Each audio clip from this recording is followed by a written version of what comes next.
Bonjour à tous, merci à tous de nous retrouver ici sur le Salon de l'Immobilier. Nous sommes en direct à l'Espace Cara pour cette deuxième journée du Salon et pour une nouvelle série de conférences. La première démarre tout de suite avec Nicolas Damien qui est à mes côtés aujourd'hui. Bonjour Nicolas Damien. Bonjour, et bonjour à tout le monde. Nous allons vous présenter. Vous êtes donc dans une société qui s'appelle IMEX, qui est installée et qui est basée à Veuil-et-Gigé. C'est ça. Le thème de la conférence que nous avons choisi d'aborder avec vous aujourd'hui, c'est celui qui concerne votre entreprise évidemment. Et nous allons discuter ensemble du photovoltaïque, des pompes à chaleur, de l'isolation, avec cette question, est-ce que ça vaut vraiment le coup? Et visiblement, c'est un sujet qui vous intéresse puisque vous êtes très nombreux à être venus assister à cette conférence. Peut-être pour commencer, Nicolas Damien, présentez-nous tout simplement votre société qui est basée à Veuil. Donc, que faites-vous très précisément? Combien êtes-vous? Expliquez-nous un petit peu tout cela. Alors, IMEX aujourd'hui est une société d'une trentaine de salariés, spécialisée notamment dans les énergies renouvelables. Pour rentrer dans des termes pratiques et techniques, l'isolation intérieure, extérieure, les menuiseries, le photovoltaïque, les pompes à chaleur ou système de chauffage, entre autres chaudière à gaz, chaudière à fioul, pompe à chaleur RO en remplacement de système hydraulique ou RR. Alors après on rentrera peut-être dans des termes plus techniques, mais si je globalise, c'est tout système lié aux économies d'énergie et aux produits destinés à justement réaliser ce type d'économie d'énergie, entre autres. Une entreprise qui est installée depuis longtemps dans le département? Depuis plus de 20 ans. Donc qui a une expérience, une expertise, un fichier client important? Et des interlocuteurs aussi spécialisés dans chaque domaine d'activité, parce qu'on a regroupé des spécialistes aussi bien en photovoltaïque qu'en chauffage, qu'en isolation ou en menuiserie, liés justement à la demande qu'on a et d'être capable de répondre à tout type de projet dans des conditions techniques mais aussi administratives, parce que le domaine d'activité dans lequel on travaille aujourd'hui est lié aussi à beaucoup d'administratifs, notamment avec les aides des pouvoirs publics mis en place. Tout de suite, oui, bien sûr. Puisque en fait, tout l'intérêt quand on vient vous voir, c'est qu'il y a un accompagnement complet. On va dire, vous n'êtes pas uniquement des commerciaux qui sont mobilisés pour nous vendre des panneaux photovoltaïques, du système d'isolation. Racontez-nous un petit peu ce processus. Mais je rebondis aussi là-dessus, c'est qu'on n'a pas vocation et on n'a pas destiné à avoir des commerciaux au sens pur, puisque l'ensemble des interlocuteurs chez IMEX ont une appétence technique qui les rend justement en dehors de ces préjugés-là, et Dieu sait qu'il y en a. Et oui, effectivement, ça c'est un vrai problème. C'est pas forcément une profession, autant le dire, qui a bonne presse. Non, et c'est une vérité. Parce qu'il y a beaucoup dans votre domaine de gens qui sont à la marge, voire des arnaqueurs. Est-ce qu'on peut dire ça comme ça? Non, parce que ils répondent aujourd'hui à une demande qui existe. Après, libre à chacun de travailler comme il le souhaite, mais comme vous l'avez dit en préambule, on est une société locale, donc on ne pourra jamais, et on ne l'a jamais eu, vocation à être ce type de société. Mais quand je dis vocation, c'est aussi, comme vous le disiez, l'envie de répondre à un projet de A à Z, en commençant d'abord par un rôle de conseil, parce que la plupart des gens qui s'arrêtent sur le stand, mais aussi ceux qui s'arrêtent au bureau, leur première demande, c'est du conseil, et du vrai conseil. Et par la suite, c'est de les accompagner aussi bien dans la démarche administrative, parce que selon le type de projet et selon les aides disponibles, il y a un besoin, parce qu'on ne s'y retrouve plus, et qu'aujourd'hui tout est numérisé, et tout est compliqué d'accès, mais il y a un vrai besoin d'être accompagné sur la partie administrative et technique. Donc on a aussi en interne vocation à accompagner les gens, à réaliser les démarches à leur place par le biais de mandats, et également à percevoir des aides financières telles qu'elles soient, pour justement éviter qu'ils aient à les avancer et qu'ils n'aient pas le souci de se retrouver dans un labyrinthe administratif qui les empêche de percevoir ces aides. Sur les aides en question, vous pouvez peut-être nous glisser 2-3 aides auxquelles on a droit quand on isole sa maison notamment, ou quand on installe des panneaux photovoltaïques. Quelles sont-elles et est-ce qu'elles sont vraiment importantes? Alors elles sont plus ou moins importantes, mais encore une fois selon certains critères. Mais sinon, les aides disponibles, et en général pour tous les travaux liés aux économies d'énergie, ce sont d'une part des aides de l'État, ce qu'on pouvait appeler à l'époque le crédit d'impôt, mais qui a été remplacé par aujourd'hui une plateforme qui centralise tout cela, et c'est MaPrimeRénov'. C'est la principale aide aujourd'hui des pouvoirs publics qui existe, mais aussi les C2E, les certificats d'économie d'énergie, c'est aussi une aide complémentaire. Et après, à l'échelle locale, vous avez des agences, et certaines sont présentes ici, qui eux sont plus à même de vous répondre sur ce que l'ordre local on est capable de réaliser en termes d'aide. Ce qui est intéressant, donc encore une fois, c'est que quand on vient vous voir, vous accompagnez vos clients en leur disant, dans cette espèce de labyrinthe d'aide, de démarches à mener, de papiers démentiellement importants à réaliser, vous les accompagnez, vous montez le projet en fait avec eux de A à Z. Exactement. Exactement. En accord avec les personnes qui souhaitent réaliser des travaux, par l'intermédiaire d'un mandat où ils nous désignent en tant que justement interlocuteur privilégié pour leurs travaux. Là, par contre, c'est même plus que de l'accompagnement. C'est se suppléer pour réaliser justement les démarches et percevoir les aides financières.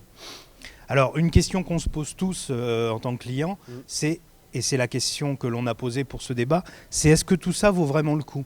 Est-ce qu'installer des panneaux photovoltaïques chez soi, ça vaut le coup? Est-ce qu'on peut, de manière générale, peut-être pouvez-vous nous répondre de manière un petit peu générale et ensuite on entrera dans le détail si vous voulez bien.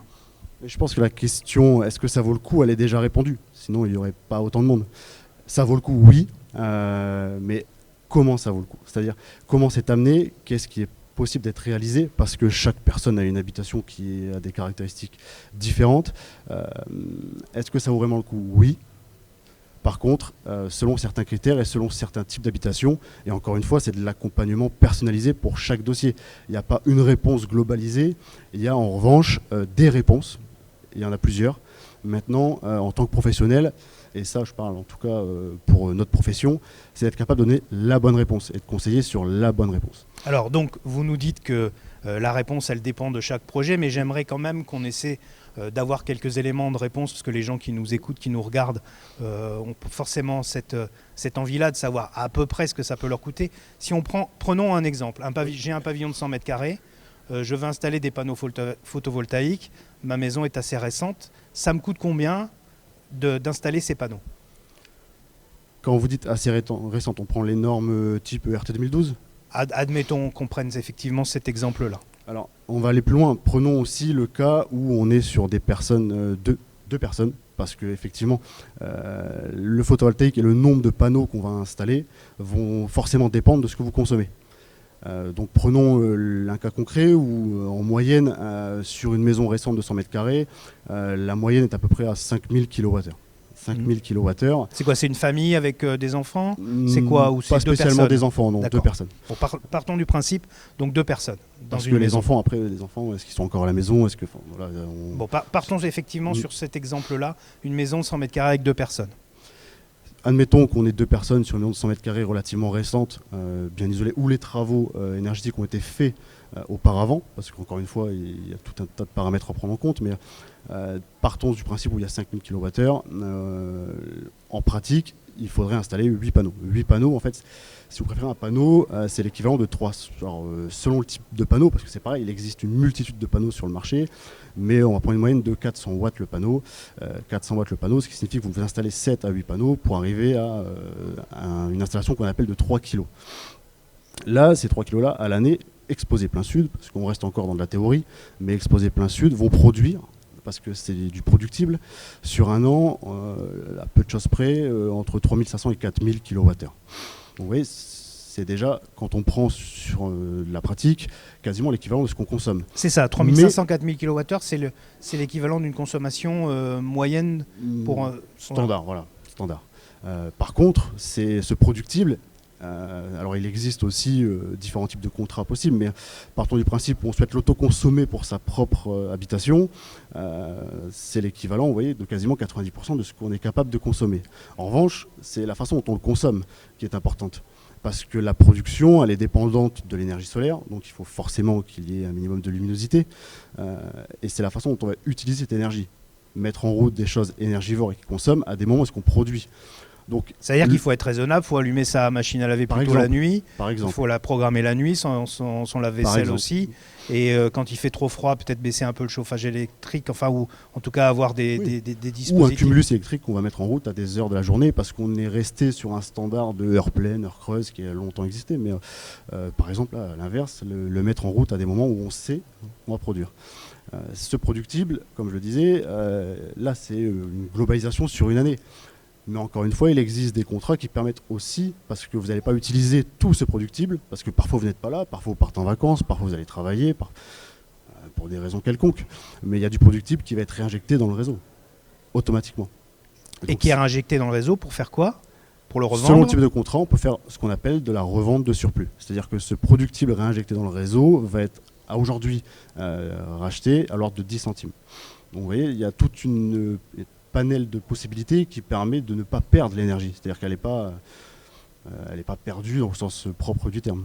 Donc encore une fois, vous nous dites que à peu près 90% de notre énergie peut être produite de cette façon-là. Globalement, en gros. Globalement, 90% produite mais pas utilisée. C'est deux choses différentes.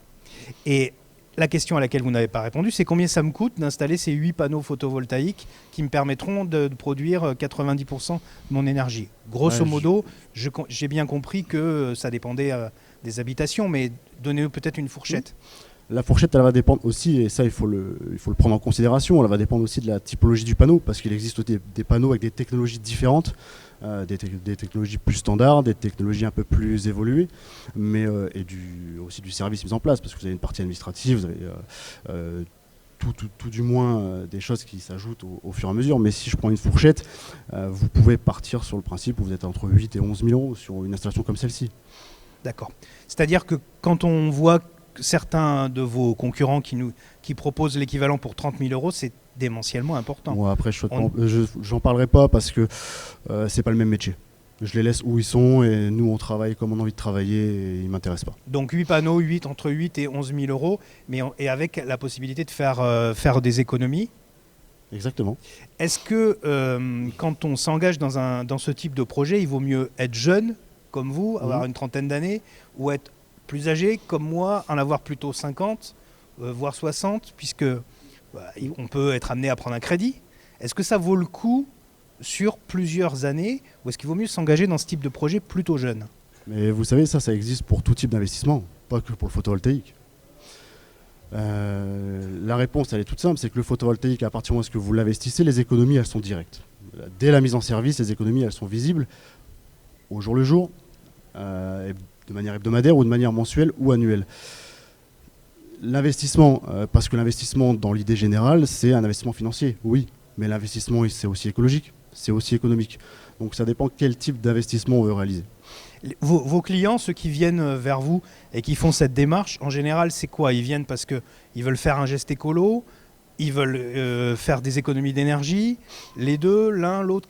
Généralement, la réponse elle est toute faite, c'est qu'on a une inflation sur le prix de l'énergie et qu'ils souhaitent faire des économies. Mais ça vaut pour tout. Et la principale raison pour laquelle nous, en tout cas, on vient nous voir, c'est parce qu'on souhaite faire des économies d'énergie et que ça se ressente aussi sur le portefeuille. Et vos clients, quand ils viennent vous voir, est-ce que vous essayez aussi d'orienter un peu leur projet? Ils viennent avec peut-être des idées préconçues, mais est-ce que votre rôle, c'est aussi de leur dire « Non, vous voulez aller dans telle direction, mais moi, je vous incite plutôt à aller dans telle autre ». Est-ce que ça, c'est votre boulot aussi ou pas? Principalement, notre travail, c'est de les écouter.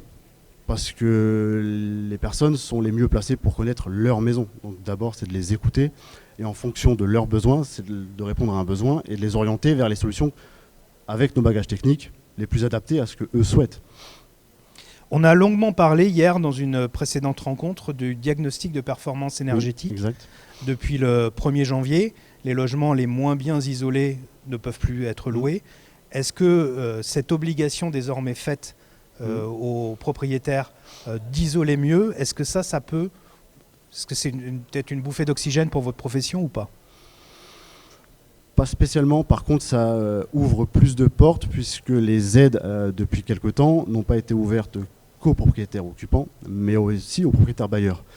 Donc ce qui signifie que ce dont on a le droit pour une maison à titre personnel, on y a le droit aussi pour sa location.